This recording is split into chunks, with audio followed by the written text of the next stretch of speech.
Well, good evening, everyone. I am just delighted to be here. I am Rahul Amin Quander, president of the Quander Historical and Educational Society, founded in 1985 to preserve, first to identify, then preserve, document, and share the stellar history of the Quander family. For those of you who may or may not know, the Quander family is one of the oldest, we don't claim to be the oldest, one of the oldest consistently documented African-American families, noted in the records from the 1670s in Charles County, Port Tobacco, Maryland, and documented from 1684, beginning with the last will and testament whereby the enslaver Henry Adams provided for the freedom of two of his enslaved, Henry Quander and his future wife, Margaret Pug. Through the centuries, now decades, now millennium, we have been safeguarding, or first of all finding and then trying to safeguard and protect our history. And it's not because it's just our history, it's a deep, deep American history story. As I tell people many times, it's not about Black or African-American history. It is an American history story told from an African-American perspective. People have been asking for a long time about the history of the Quander family, a little bit here, a little bit there. Even some of the family members didn't seem to know as much about it as other family members. And over time, graduating and studying at Howard University, undergrad, and then School of Law, I met a number of students from various places in West Africa who kept telling me more about my family's name, Quander and Quando, than even I knew. And subsequent investigations revealed that there's a strong connection, most likely to Ghana, West Africa. It's a Fanti name, QU in English, AMKW in the Akan languages of West Africa, that has led to a journey from the 60s all the way up until now. And in 2021, I published a book, which you're going to see a cover of in a few minutes, The Quanders Since 1684. An enduring African-American legacy. It is a story of triumph over trial and tribulation. It is a story of stepping stones, perhaps even building as far as pyramids, that the stumbling blocks did indeed not get in the way. It is a story of focus, determination, setbacks, failure, but it's saying that I or we will not be denied. Let's say it begins with the last will and testament in 1684, where the enslaver, Henry Adams, a colonial legislator from England who came to the colonies in 1639, in 1684, he wrote his will, and he provided for two of the four of his enslaved, Henry Quando, his namesake apparently, and Margaret, not Margaret, but Margaret Pug, later his wife, to be freed. And here they were when he died in 1686. They got their freedom. Free, yes. Turned loose, yes. But what? They undoubtedly could not read, could not write, didn't have any money, didn't have any assets. And he left them, when he freed them, he left a cow. He left them some farm tools, and he said a trunk and whatever is in it. We have no idea what is in it because it didn't specifically say. But cast out at that point, the young Henry and the young Margaret set about to make a life for themselves in Charles County, Port Tobacco, Maryland. And through the years, they had ups, they had downs, they had ins, they had outs, and the written record of their attempts in the court system, many of which resulted in failure, were really a roadmap for us today, because it showed determination, it showed focus, it showed a desire to get ahead. And even where they did not succeed, although they did succeed at times, it showed their determination that they were not determined that they should not pay taxes based on the fact that Margaret was a free woman. And the argument was that that tax was supposed to be on slave women. Well, they had to pay it, they still paid it, but it left a record for us to find. So the record that follows in many cases all the way up to the present time leaves a trail of success, a trail of determination, a trail of setback, but a determination to find another way. When the door was closed, they found a window. So all the way from the 1600s all the way up to the present time, the family has been very successful at 2 steps forward, sometimes 1 step back, 2 steps forward, sometimes 3 steps back. but they never lost their focus, never lost their determination. And we, their current generation, have been so inspired and determined to follow through and to continue, and still we rise. A little highlight here, George Washington, who was the founder of our country, he had ancestors who were enslaved, Quander ancestors who were enslaved in Mount Vernon. And his nephew, Bushrod Washington, is allegedly, I said it that way, notice, the father of West Ford, who himself is the defined father of that line of the Quander family. In fact, Nellie Quander, who was the first supreme bacillus of the Alpha Kappa Alpha sorority, who joined in 1910, 2 years after the sorority was founded, and remained the national president from 1911 to 1919. She's a direct descendant of West Ford. And through the years, Quanders have been educators. We've gone from working laborers in the field and doing manual labor to cooks and butlers, and then hack drivers, which is carriages, and beauticians. And then we have a long list of history of formal educators. And from that, we have built upon that doctors, we've built upon that lawyers, we've built upon that teachers.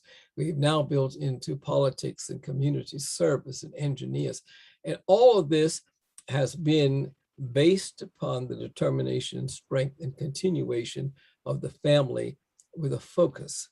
And over time, we've also been blessed to have distinguished military service.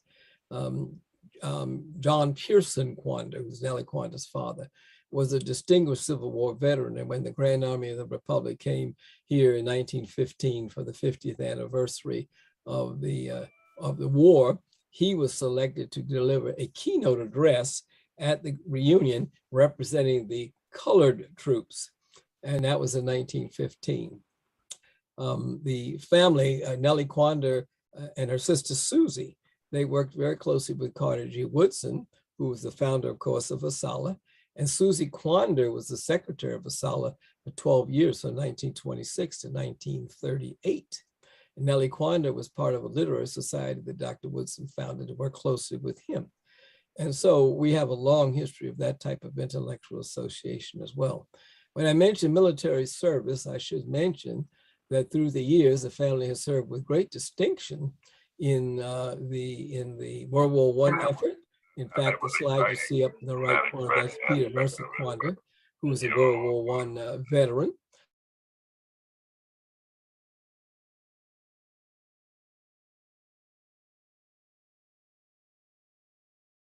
So Quander, you're on mute. You're on mute. I'm sorry, I didn't know I was on mute. So have we lost everything to this point? Nope. No, just a couple seconds. Okay. Sorry about that. Okay.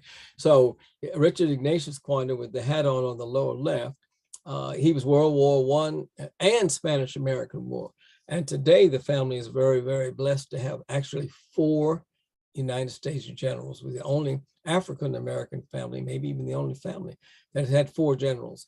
Currently, Mark Quander is the commandant of West Point. That's the #2 position in charge of all of the cadets from the administrative point at West Point. And the other 2 generals were Vincent Keith Brooks, who was first captain, which is the when he was a student at West Point. And that is the highest ranking student in charge of all of the cadets.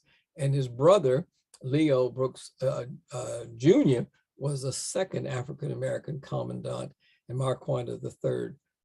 And he was 2002, 2004. The family has a very distinguished history as well with churches and community organizations. All of this has culminated in people asking me to put this in writing, and I have indeed done so. Next slide, please. In February of this year, I published this book, which you're looking at, Quander Quality, the true story of 6 Quanders since 1684, an enduring African-American legacy. The Quanders since 1684, an enduring African-American legacy. Much of what I'm telling you in my time is to capture that story, to let people know about it. It's, as I say, it's not an African-American story. It is American history from an African-American perspective. And Dr. Evelyn Brooks Higginbotham, who is the president, as you well know, of ASALH, she said to me, she and I went to Howard together. She said to me when she knew the book was coming, she would sincerely hope that it would be available by February 1st, Black History Month, 2021. And we strove and worked very hard. And it was indeed published on February 1st, 2021. And she had a copy of the manuscript and was so pleased. And she said she'd like to do something. So I said, I tell you what, I'd love for you to write a little statement. So she wrote a praise statement. And the very first page of the book is a praise statement from Dr. Evelyn Brooks Higginbotham.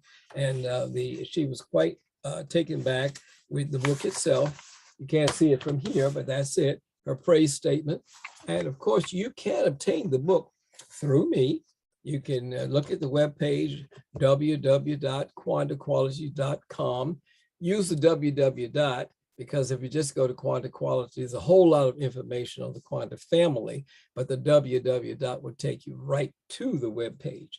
And you can obtain this book, The Quanders since 1684, An Enduring African-American Legacy. The price from Barnes & Noble or Amazon or from the Quander Historical and Educational Society is the same. But if you get it from me, it will be personally autographed.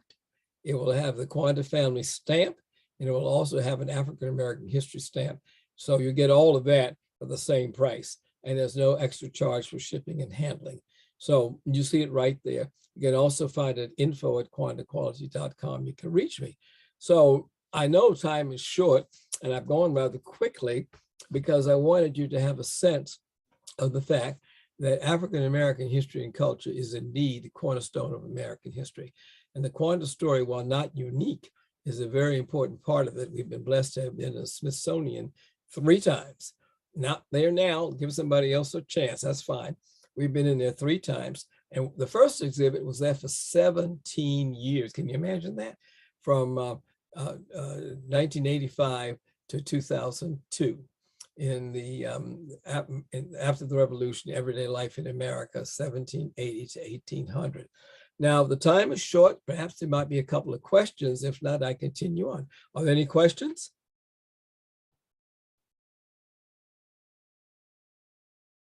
Nobody has raised any questions. Okay. Well, I think you should know that we have been very strong in faith communities. The Maryland Quanders have a long and strong history in Roman Catholicism, which is unusual for African Americans. St. Augustine Catholic Church in Washington, D.C. and others. The Quanders on the other side of the river, our cousins, have a long history in the Baptist Church, particularly Alfred Street Baptist Church, where members have been allegedly part of the congregation in some form or fashion since the year 1813.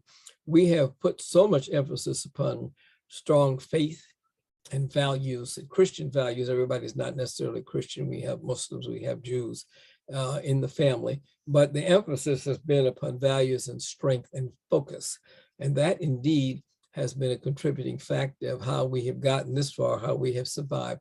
And we like to believe that we put our emphasis on uplift, on being role models, on setting a good example. Of course, we've had a few stumbles along the way, who hasn't? But we like to put the emphasis upon being good, responsible citizens, where we can be role models to help others as we go along the way. If I can help somebody along the way, then my living will not be in vain. We've heard that before. So this is really the legacy of who the Quander family members are. And as we look forward, we've had our 96th annual Quander family reunion this year to 2021, and also 2020 had to be virtual. We were hoping to do the 96 face-to-face, but it wasn't possible. But we are moving on towards the 100th Quander family reunion in 2026. And we're looking forward to that. We're already working to it. So I encourage everybody, you need to know something about your family. You may not have as much information as we have. You may have more, but unless you put it into some type of structure and organization, doesn't have to be a book like this, but it needs to be put in writing, because as you go orally from generation to generation, you might lose something, but when you put it in writing, you might not get every single thing, but you will have a strong legacy to pass on to your children, your grandchildren, and generations to come. Our archives are stored at Howard University in the Moreland Spingarn Research Center. So if you go there, or some of the other places will point you to go there. And we have a strong lot of Alpha Kappa Alpha materials from Nellie Quander, and they are also stored at the same place, and the AKA archives are stored at Howard University. So it's my pleasure to have been your guest this evening. I think my time is up, and I want to pass it on to the next person. Thank you so much for this opportunity. It's really been a great pleasure. I hope I didn't talk too fast, but I am very delighted that I was included in this event. Thank you.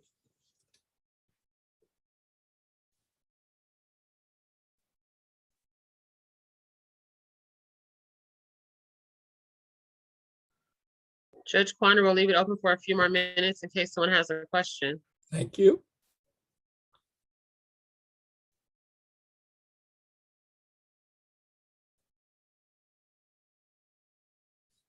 Quietude has its virtue also.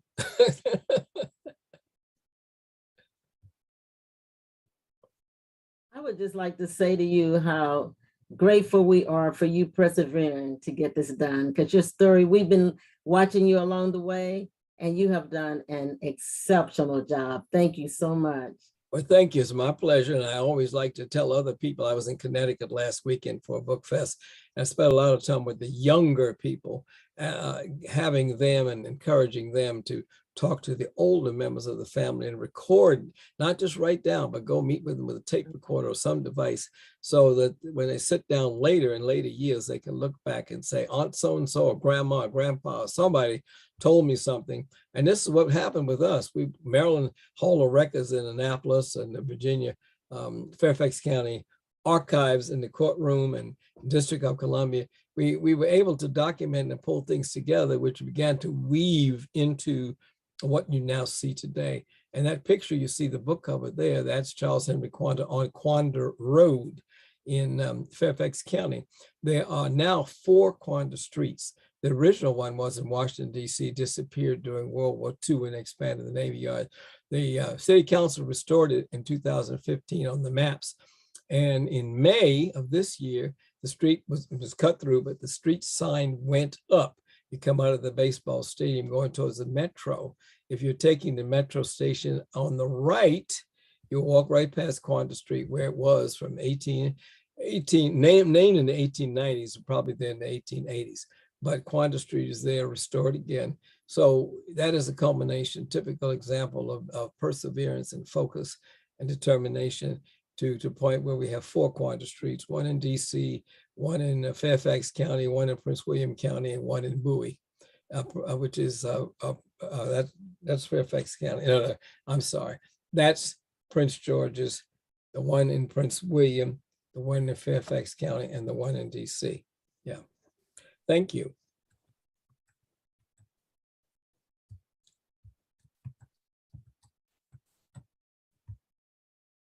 If there are any questions, I'm delighted and available.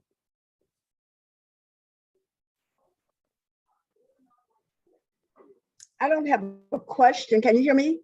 I can hear you. This is Gladys Mack. I just wanted to say hello to you. Hello again, Gladys. Hi. I'm now on the ASALH board. And of course, I've known about your work for a long time, since we worked together those many years ago. That's right. So it's good to see you. It's glad to be able to be seen. And I know you are on the ASALH board, and I thank you for that effort. Sure, thank you. Thank you. I too am a member. And as I said, our family, Nellie Quander, Susie Quander, and others have been affiliated with ASALH from the very early stages when Dr. Woodson was founding it and getting it together. And they were very much part of the support mechanism that he enjoyed that was so necessary. And of course, as a member of the Omega Psi Phi fraternity, I've always held him in very high esteem. And on December the 19th, we generally observe his birthday. And maybe this year we'll be able to do it face-to-face, I don't know, but hopefully. But if so, I would like to be present at that event. Great. And I should say the book comes in hardcover and softcover. As I did say, I didn't talk price, but you can look it up. but you'll get it from me or Amazon or Barnes and Noble. It's the same price, but you don't get it autographed. You don't get the stamp, which of course gives it some extra character. Okay, Judge Quander, that's our time. Thank you so much for joining us, ASALH. We appreciate it. I appreciate you so much, and thank you for helping me to navigate the technical side of getting in.